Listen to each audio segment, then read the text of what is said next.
I have the lawsuit that was filed today right here, and the lawsuit does name the city, but it also names 4 other defendants that the lawyers say are all responsible. Daniel Callahan is now being held behind these walls here at the Plaquemines Parish Detention Center. You would hope that this level of flooding does not get to this point, and now this is what they're left with, unfortunately. Bienvenidos a Colombia. Jasper chose to partner with Colombia this year. Things are picking up and have been picking up in the last 20 or so minutes. They are opening a PIB investigation into the response to that call Tuesday night. Before you put on that red dress and lace up those sneakers, you're gonna want to check the forecast and hydrate. Do you regret what you did? Completely. Judge Willard reluctantly gave them 1 more week to prepare. Sheriff Joe Lapinto opened his press conference with 2 words: mission accomplished. Let's go, ready?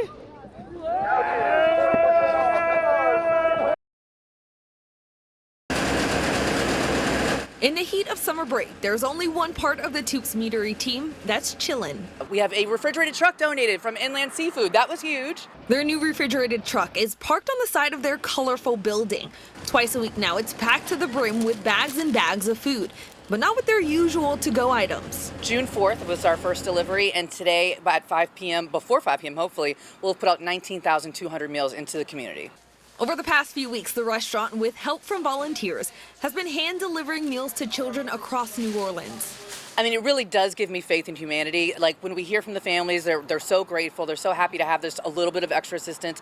Our delivery drivers have all become friends. The idea for their program and now nonprofit Toops Family Meal sparked after Governor Jeff Landry initially declined to participate in the summer EBT program. Landry eventually changed his mind, but the Toops minds were made. In the most beautiful, greatest food city in America, we should not have this many food insecure children. It's just a shame. It's a massive undertaking, but a few weeks in, they've pretty much got it down. Every week we're getting a little bit smarter. Every week we're getting a little bit faster. My GM has built out these 45 routes with multiple stops, and it's just seamless. Boom, boom, boom. Order, order, order. We get it out.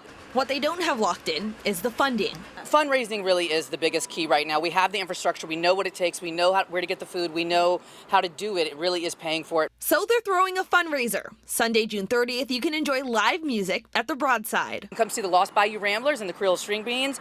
Big, big, big auction there that day. Hang out with us, have a good time, dance a little bit, and help some kids. So the truck can keep getting filled until kids are back in school.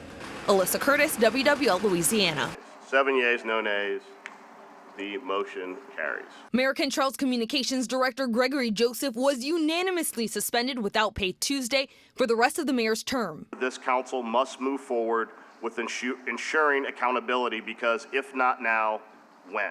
Joseph has been accused of spending $50,000 of taxpayer money to illegally send mailers to residents in response to the recall effort. Tuesday, the New Orleans City Council expected to hear from Joseph, but he nor his lawyer showed up, even after the council previously gave him a 2-week extension.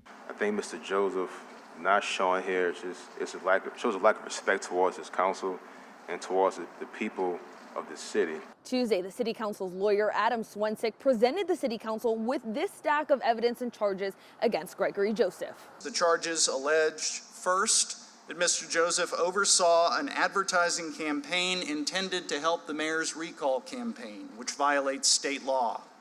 Second, that he lied to you about it. Swensick says the key in all of this is the intention behind the mailer. Swensick says it's clear the content of the mailer was related to trying to keep Cantrell in office. We see at the bottom right, strong leadership for a resilient city. That is an opinion, not a fact. The back, Mayor Cantrell has led the way in progress for our city. Again, an opinion, not a fact. Plus, he says there were 11 more mailers that were supposed to go out, a project that would have totaled $600,000. But he says they were canceled once the recall failed. Swensick says the biggest issue is Joseph continuously lied. Truth matters. Honesty matters. Integrity matters. And they matter in this building. And the task of finding the truth is not a waste of this council's time. It's not a waste of my tax dollars. The mayor has previously said the investigation into Joseph is an attack on her and her office, but Council President J.P. Morrell disagrees. If this were politically motivated, the council would not have exonerated Mayor Cantrell or CAO Montano. Tuesday, Cantrell reiterated those sentiments in a statement. In part, she said she was disappointed in the council's vote. She said it's deplorable the council has used their power to publicly humiliate those making daily sacrifices to advance the city.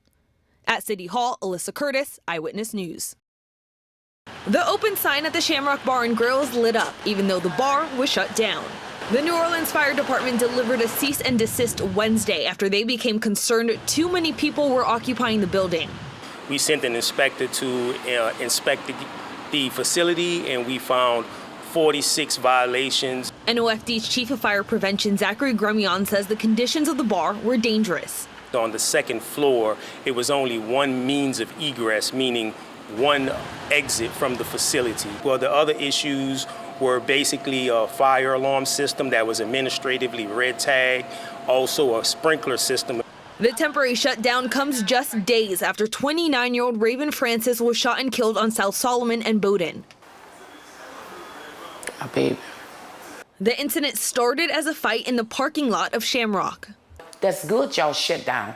Now people don't have to worry about getting that phone call that I have gotten. That, you know, their daughter or son has gotten murdered at the Shamrock Bar. Her mom, Trina Francis, says Raven was a good person and a great mother. She was a sweet, loving person. She loved her kids. She loved to have fun. She loved to take trips. She says Raven wasn't initially involved in the fight, but was trying to help out a mutual friend.